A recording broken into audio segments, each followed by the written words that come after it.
Yo, what's going on, y'all? It's Combo Breaker 99. I'm back with another post-fight analysis video. All right, y'all, back with some more boxing talk. All right, y'all.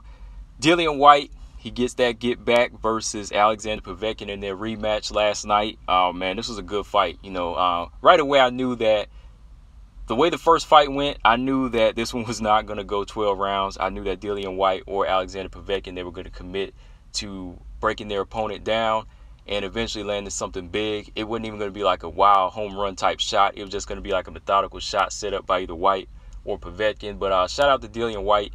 He made the proper adjustments in this fight. Fought a lot smarter. He stayed out of the pocket. He fought off of what's my favorite punch, y'all? The jab. He fought off a nice long jab in this fight. That jab set up everything. It set up everything from his right hands to the body, more jabs to the body, to the head. Good right hands in the pocket, and eventually he was just too much for Alexander Povetkin in this fight. He was able to take away the legs of Povetkin with those right hands, really do some serious damage, and knocked him out in the fourth round, man. I mean, real quick, let's go back and look at the fight.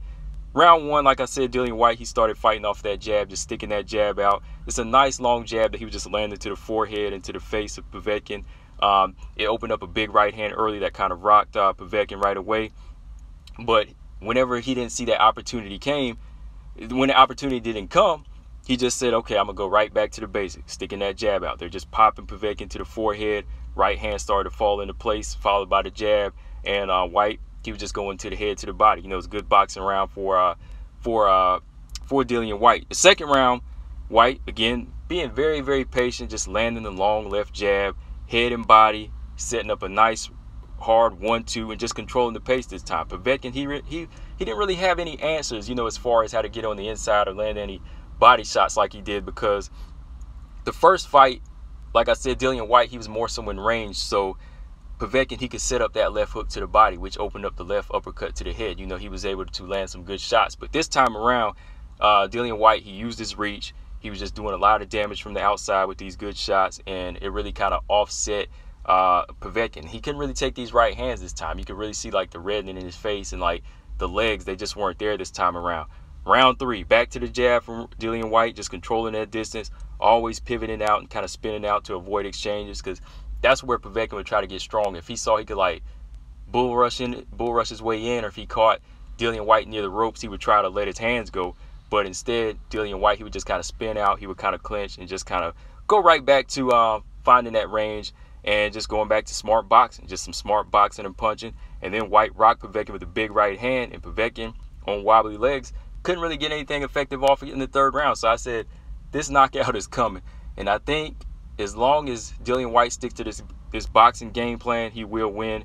And round four, Whyte, he smelled blood. He came right after Povetkin with a big overhand right, wobbles him, lands a barrage, but Povetkin, he clinches, fights his way back to get his legs. So Whyte, he goes right back to boxing, right behind that jab, slamming it in the face of Povetkin.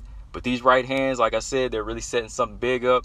And as long as he keeps landing these, Povetkin, he won't see what's coming. And then Dillian Whyte, he lets off a big left hook, drops Povetkin, puts him on his back. Povetkin tries to get back up on wobbly legs, but the referee, he stops it, and he stops it for good reason. I mean, Povetkin, he was really damaged in this fight, and he couldn't continue. So, yeah, man, Dillian Whyte, he really made some nice improvements. I like the discipline he showed here, fighting off a good long left jab, just using his reach, dipping out of danger, like I said, pivoting out.